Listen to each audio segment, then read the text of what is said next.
एक गाय घास चरने के लिए एक जंगल में चली गई। शाम ढलने के करीब थी। उसने देखा कि एक बाघ उसकी तरफ दबे पांव बढ़ रहा है। वह डर के मारे इधर उधर भागने लगी।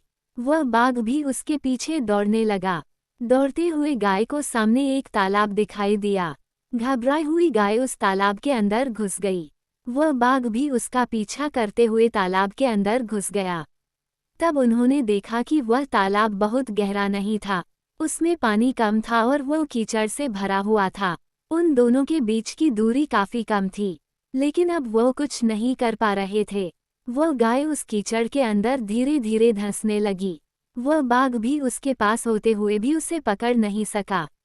वह भी धीरे धीरे कीचड़ के अंदर धंसने लगा। दोनों ही करीब करीब गले तक उस कीचड़ के अंदर फंस गए। दूरी काफी कम थी, लेकिन दोनों हिल भी नहीं पा रहे थे। गाय के करीब होने के बावजूद वह बाघ उसे पकड़ नहीं पा रहा था।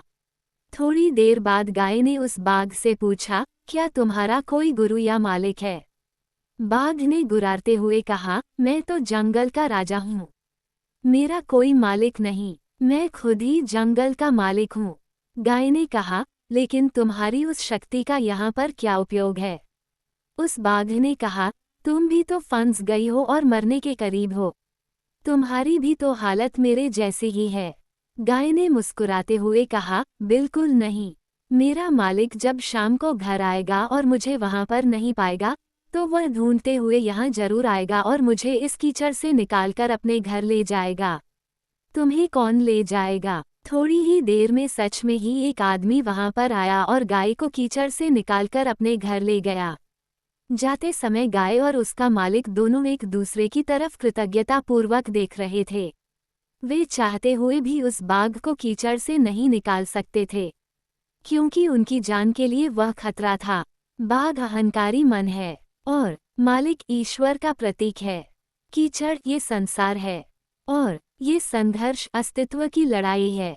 किसी पर निर्भर नहीं होना अच्छी बात है, लेकिन मैं ही सब कुछ हूँ, मुझे किसी के सहयोग की आवश्यकता नहीं है, यही अहंकार है और यहीं से विनाश का बीजारोपण हो जाता है। ईश्वर से बड़ा इस दुनिया में सच्चा हितैषी कोई नहीं होता, क्योंकि वही अनेक रूपों में हमारी रक्षा करता है।